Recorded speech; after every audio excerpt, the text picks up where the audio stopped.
Everyone welcome back to my YouTube channel UGC NET JRF history. और आज की video का हमारा टॉपिक है सिकंदर लोदी।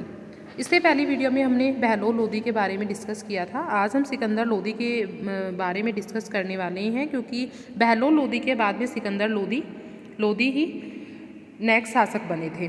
तो 1489 से 1517 ईस्वी, 1489 से 1517 एडी तक इनका शासन रहा है सिकंदर लोदी का। तो ये गद्दी पर बैठते हैं कैसे, थोड़ा सा स्टार्टिंग में आपको बताती हूँ। बहलोल लोदी ने अपनी मृत्यु के समय जो है अपने पुत्र निजाम शाह को उत्तराधिकारी जो है घोषित कर दिया था। इनका नाम यही था, निजाम शाह। कुछ अमीरों ने बारबक शाह के पक्ष में निर्णय लिया कि जो बारबक शाह है, जो इनके पुत्र थे, ये ज्येष्ठ पुत्र थे। बारबक शाह बहलोल लोदी के सबसे बड़े बेटे थे कि इनको जो है उत्तराधिकारी बनाया जाए। लेकिन सुल्तान से निवेदन किया गया कि बहलोल ने तो अपने निर्णय में किसे कहा है, बहलोल लोदी ने अपनी मृत्यु के बाद में ही, जब उनकी मृत्यु होती है उससे पहले ये जो है सिकंदर लोदी को ही अपना उत्तराधिकारी बना देते हैं, जिनका नाम है निजाम शाह। तो एक पक्ष जो है बारबक का पक्षधर था। राज्य में दो दल बन चुके थे, जो चाहता था कि बारबक जो है उत्तराधिकारी बने, एक चाहता था कि सिकंदर लोदी ही उत्तराधिकारी बने।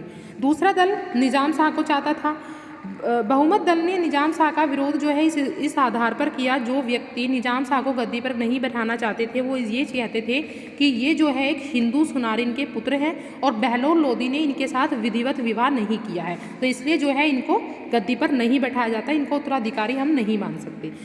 लेकिन जो निजाम शाह की माँ थी वो अपने पुत्र का ही गद्दी पर बैठने का दावा कर रही थी। तो इस पर बहुमत पक्ष के नेता ईशा खां ने उसके प्रति कठोर भाषा का प्रयोग किया था, उनकी माँ के प्रति, जिससे जो है जो वहाँ पर उपस्थित अमीर थे, जो राज्य में अमीर रहते थे, जो बड़े लोग थे, वो जो है नाराज़ हो जाते हैं। और इस सहानुभूतिपूर्ण वातावरण के बनने से निजाम शाह के पक्ष में बहुमत हो जाता है, काफ़ी लोग निजाम शाह की तरफ हो जाते हैं और इस समय निजाम शाही शिविर में पहुंच जाते हैं और सिकंदर शाह की उपाधि के साथ 17 जुलाई 1489 ईस्वी को 1489 एडी को गद्दी पर बैठ जाते हैं और सिकंदर लोदी का राज्याभिषेक हो जाता है। तो बहलोल लोदी की मृत्यु के बाद में उसका पुत्र निजाम खां सुल्तान सिकंदर शाह की उपाधि धारण करके निजाम शाह की बात है, उपाधि धारण करके सिंहासन पर बैठा। सिकंदर लोदी को अपना सुल्तान मानने में जो अमीर थे वो सुल्तानों में कुछ संकोच हो रहा था, कुछ मानते थे कुछ नहीं मानते थे, क्योंकि उनकी माता एक हिंदू थी।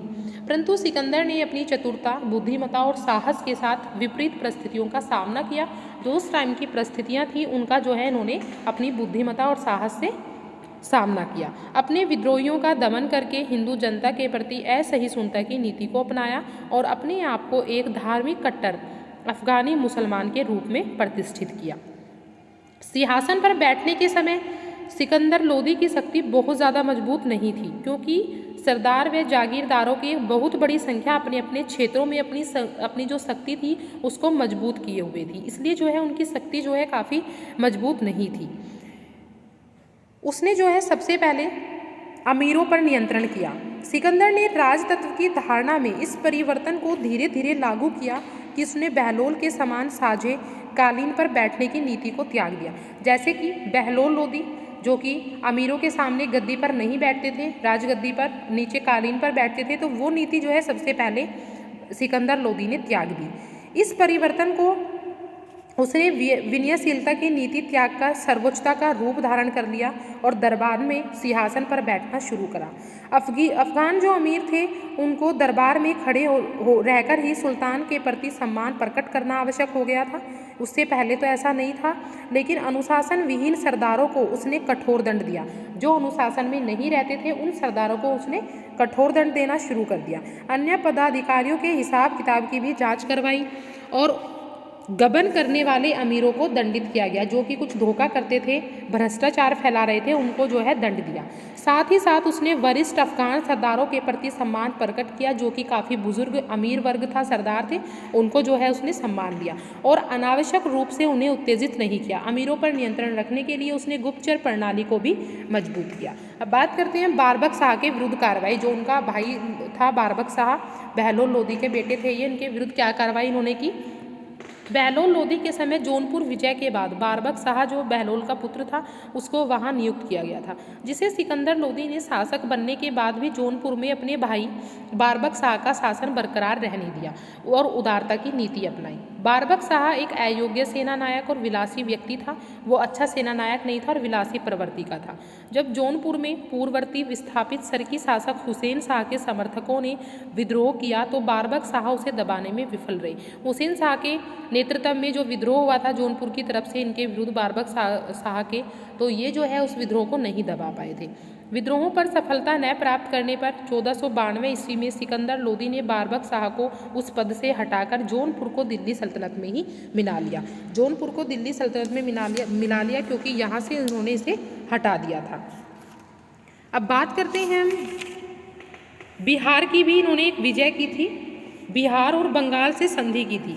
तो बिहार की विजय में इन्होंने क्या किया था कि विदेशी नीति के क्षेत्र में सिकंदर शाह की एक महत्वपूर्ण उपलब्धि बिहार की विजय मानी जाती है, क्योंकि अमीरों को नियंत्रित करने और विद्रोहों का दमन करने के बाद उसने जौनपुर पर अपनी सत्ता स्थापित की थी।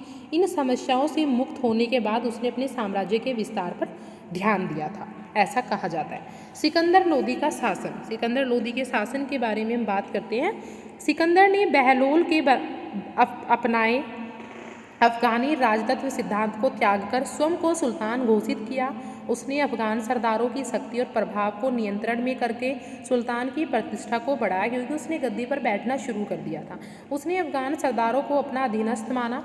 सिकंदर लोधी का कथन था, सिकंदर लोधी की छोटी सी कोटेशन है जो काफ़ी इंपॉर्टेंट है एग्जाम के पॉइंट ऑफ व्यू से, कि यदि मैं अपने गुलाम को भी पालकी पर बैठा दूं तो मेरे एक आदेश पर ये सरदार उसे कंधे पर उठा लेंगे, ऐसा वो कहते थे। 1494 ईस्वी में सिकंदर ने बनारस के निकट एक युद्ध में हुसैन शाह को हराया। इस अभियान में उसने बंगाल से बिहार तक का क्षेत्र जो था विजय कर लिया। सिकंदर ने तिरहुत पर आक्रमण करा और वहाँ के राज्यों को भी अपने अधीन कर लिया। सिकंदर लोधी ने आगरा नामक एक नगर शहर की स्थापना की थी, आगरा की 1504 ईस्वी में। जो कुछ सोर्सेज है वो हमें 1506 ईस्वी भी कहते हैं, और उसे अपनी राजधानी बनाया था। ऐसा कहा जाता है 1504 में उन्होंने आगरा नगर की स्थापना की और 6 में शायद राजधानी बनाया। कुछ स्रोतों के अनुसार हमें ऐसा ही मिलता है, ताकि दोआब पर वो नियंत्रण रख सके।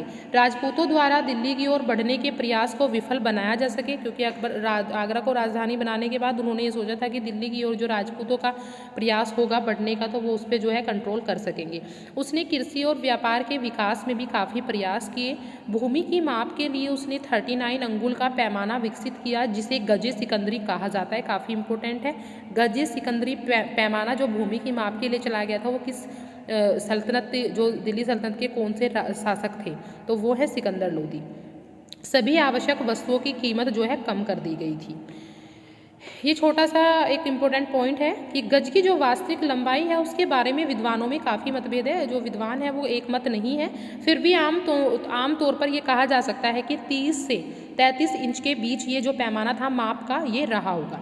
सिकंदर ने मुसलमानों में प्रचलित अनेक कुप्रथाओं को बंद करवाया, जैसे कि उसने मुहर्रम में ताजिया निकलवाना बंद करा दिया था। साथ ही महिलाओं को पीरों की मज़ारों पर जाने और उनकी याद में जुलूस निकलवाने की मनाही कर दी थी, उन्हें बंद कर दिया था। उसने यमुना में हिंदुओं के स्नान पर रोक लगवाया और उन्हें वहाँ बाल मुंडवाने से भी रोका। यमुना में हिंदुओं के स्नान पर रोक थी और वहाँ पर वो बाल मुंडवा नहीं सकते थे। वह फारसी भाषा के भी अच्छे जानकार थे। फारसी में उन्होंने गुलरुखी उपनाम से कविताएं लिखते थे। तो ऐसा बोला जाता है दिल्ली सल्तनत का ऐसा कौन सा सुल्तान था जो गुलरुखी नाम से कविताएं लिखता था, तो वो थे सिकंदर लोधी। सिकंदर लोधी ललित कलाओं को अत्यधिक पसंद करते थे। गायन व सहनाई में भी उनकी काफ़ी रुचि रही है। उसके समय में संगीत से संबंधित एक ग्रंथ लिखा गया था जो संगीत से संबंधित था, लज्जत सिकंदर शाही। लज्जत सिकंदर शाही संगीत से संबंधित ग्रंथ है और उसके शासनकाल में कई संस्कृत ग्रंथों का भी अनुवाद हुआ था। जो संस्कृत के ग्रंथ थे उनका अनुवाद किया गया था दूसरी भाषा में। आयुर्वेद पर औषधि की अनुवादित पुस्तक को फरंग ए सिकंदरी नाम से जाना गया। जो आयुर्वेद की औषधि नाम की अनुवादित पुस्तक है फरंग ए सिकंदरी नाम की। सिकंदर लोधी का जो वजीर था मियाँ बुवा प्रतिष्ठित विद्वान था। उसने तिब ए सिकंदरी नामक औषधिक ग्रंथ की रचना की थी। सिकंदर लोधी की मृत्यु 1517 ईस्वी में गले की बीमारी के कारण हुई थी, ऐसा कहा जाता है। सिकंदर के मूल्यांकन की बात करें और 1517 ईस्वी में इनकी मृत्यु कैसे हुई थी? ये ऐसा कहा जाता है कि चंदेरी पर अधिकार करने के बाद सिकंदर शाह को बयाना और नागौर पर फिर से ध्यान देना पड़ा, जहां पर अमीरों के विद्रोह के कारण उसे परिवर्तन करना पड़ा। बयाना से लौटते समय वो बहुत बीमार हो गए और बीमारी की दशा में भी उनका प्रशासन का कार्य वे देखते रहे और उनके गले में कुछ प्रॉब्लम थी, गले की बीमारी थी, उसके कारण उनकी 1517 में मृत्यु हो गई। सिकंदर एक योग्य पराक्रमी शासक थे। उसने सफलतापूर्वक सल्तनत को संगठित किया और उसका विस्तार भी किया। अमीरों के प्रति अपनी नीति में उसने अपने पिता बहलोल से भी अधिक सफलता प्राप्त की थी। निसंदेह वह लोधी सुल्तानों में सबसे महान थे। उसने राजपद की प्रतिष्ठा और शक्ति में वृद्धि की थी, अमीरों के विद्रोह का दमन किया था और विवेकपूर्ण नीति से उनकी निष्ठा का भी समर्थन किया। उनका व्यक्तित्व आकर्षक था, प्रभावशाली था। उसे विद्वानों की संगत पसंद थी और स्वयं कविताओं में भी वह रुचि रखते थे। उसने अपने पिता के कार्यों को पूरा किया। पंजाब जो बहलोल के काल में अशांत क्षेत्र था, अशांति थी वहाँ पर, उसके शासनकाल में काफ़ी शांत रहा। अपनी प्रशासनिक सैनिक योग्यता से उसने बहलोल के निर्णय का औचित्य सिद्ध कर दिया। बारबक के प्रति व्यवहार से ये स्पष्ट हो जाता है कि उसको अपने भाई से सच्चा प्यार था, सच्चा स्नेह था, जो उस काल का एक दुर्लभ गुण था। सो स्टूडेंट्स, आज के वीडियो में हमने सिकंदर लोदी पर डिस्कस किया है। नेक्स्ट वीडियो में हम इब्राहिम लोदी पर डिस्कस करेंगे। अगर आपको वीडियो अच्छी लगे प्लीज़ वीडियो को लाइक शेयर कीजिएगा, चैनल को सब्सक्राइब जरूर कीजिएगा। तब तक के लिए take care, have a good day.